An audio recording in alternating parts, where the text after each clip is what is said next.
This is where I was. Hello. How to with AnnaMae. Today we're making monkey bread pizza. Monkey bread pizza. And so we did a lot of prep steps ahead of time. So Yes. as we're talking about stuff, you want to tell them what we did. So we have a big bowl here of dough. So what did we do? We took 2 cans of 8 biscuit doughs. The grains biscuits. From Pillsbury Doughboy.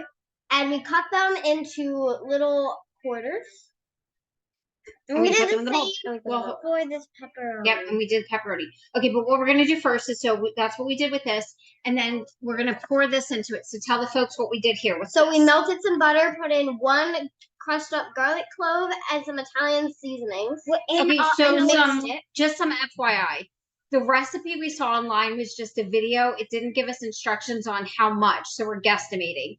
So this is roughly, I think, like 1/3 cup of melted butter, and then I filled it up to like 1/2 cup, 2/3 with olive oil.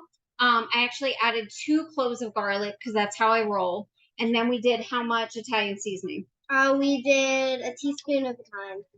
A teaspoon of Italian seasoning. We have to put all of it. So we really don't want our dough to like stick too much to each other. We want to be able to get all the ingredients in there. So we're going to start off with this mixture so that our biscuits get nice and greasy and flavorful. So who wants to get in there and with their hands and start mixing this around? I will. Okay. These are like the worst slime ever. Don't squish the dough. All you're doing is mixing it up because you want all the pieces covered. So you're not squeezing like we do with like when we're baking dough. I'm not used to that. We're just kind of making sure all the pieces get coated. Or in our therapeutic putty video. Yeah, so that was a very different movement. Okay, so it looks like all of our pieces are pretty coated. Like this. Pretty coated with the mixture. Okay, and so what we're gonna do next is we're gonna mix the cheese and pepperoni in here. So do we remember how much cheese we used? 2 cups. We used 2 cups of shredded mozzarella, and we were supposed to use a 1/4 cup of Parmesan. Our Parmesan apparently met its demise. And so we're just using a mixture of grated Parmesan and Romano.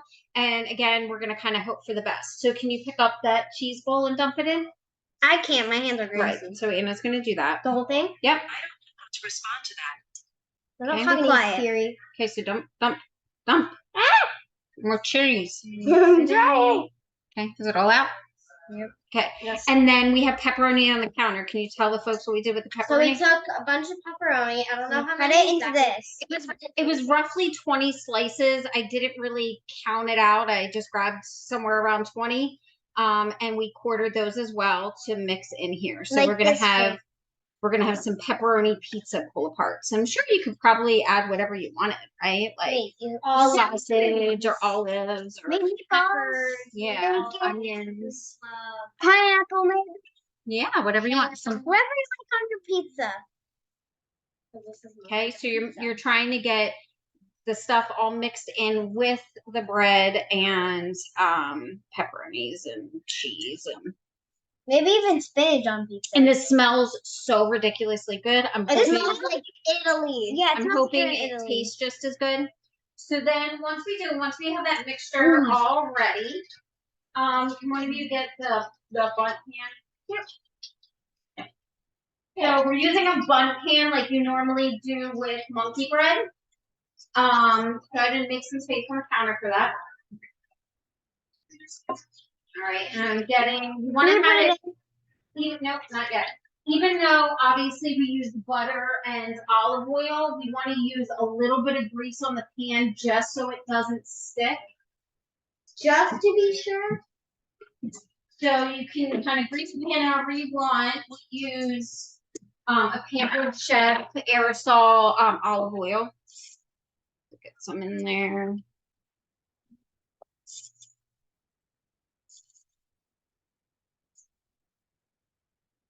Then can we put it in? Yeah.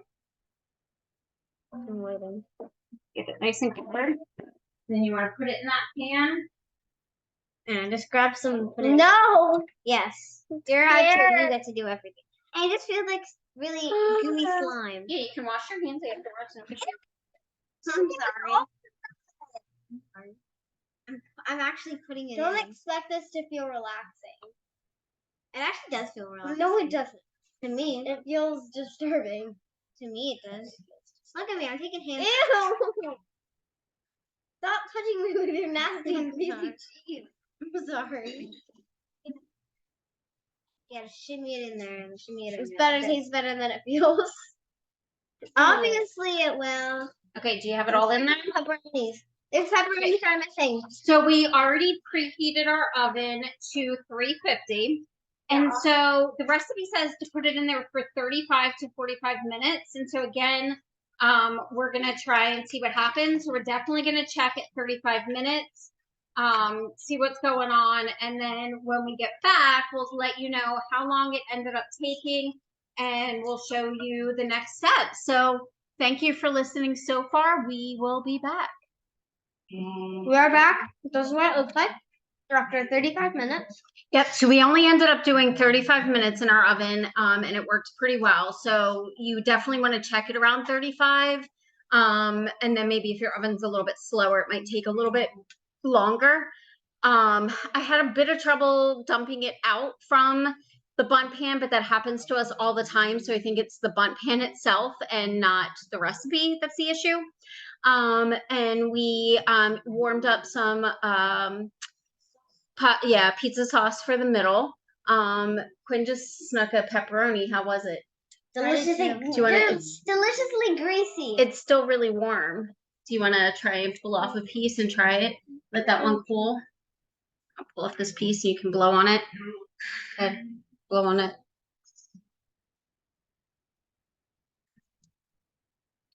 Good. It is so good. So good. I'm gonna get some plates. All right, so the result is so good. So try this recipe for yourself. Anything else you want to say? Bye. Merry Christmas. Bye.